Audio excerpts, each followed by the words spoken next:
Na dirki po Franciji Tadej Pogačar ohranja primat najboljšega in rumeno majico vodilnega pred drugouvrščenim Vingegaardom ima več kot 4 minute prednosti. Primož Roglič je v skupnem seštevku na 6. mestu.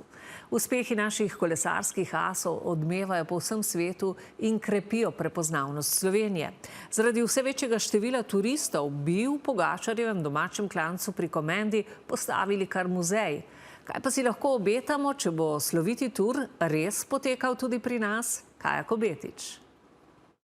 Pogačar v domači Komendi, kjer je premagoval prve klance, ne navdušuje le domačinov. Veliko od njih tudi sedi vsak dan pred televizorjem in močno stiska pesti. Marsikateri tujec se izpred televizorja prav zaradi Pogačarja odpravi morda celo kar pri kolesari v slovenski klanec pri Komendi.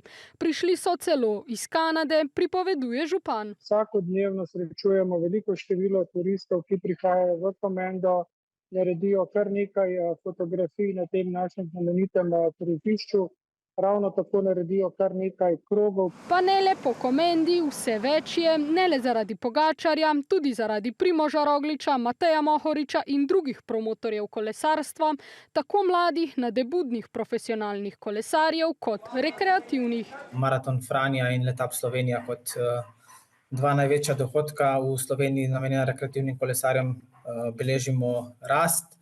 Če smo v prvi sezoni govorili nekaj okrog 200 tujih kolesarjih, lahko zdaj letos govorimo že se bližamo številki 500. V Kranju in okolici, kjer bo septembra začetek in konec dirke, pa je težko dobiti prosto nastanitev, pravi Bajc.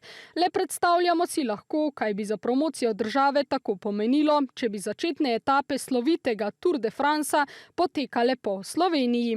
Država zato kotira v letu 2029 in če tudi bi organizacija dirke stala okoli 10 milijonov evrov. Nekako je bila zgodba povsod, da je za vsak vložen evro v blagajno nazaj posredno ali neposredno kapnilo 7 evrov. Dve vrsti učinka sta. Eden je tisti, ki so pred televizijskimi zasloni, kjer je ta marketinški učinek, promocije. Tur spremljajo v 190 državah, dnevno 40 milijonov in več gledalcev. Drugi so pa gledalci ob stezi, ki jih je po ocenah v Franciji recimo med 20 pa tudi do 100 tisoč. Nekateri za ogled pomembnih etap kampirajo ali so na prizorišču že 4 dni prej. Tisti, ki bili že par dni prej, so ogledali Slovenijo, so ogledali naše znamenitosti. Zaradi vse več turistov in zanimanja pa so v Komendi ustanovili kar Zavod za turizem, kulturo in šport.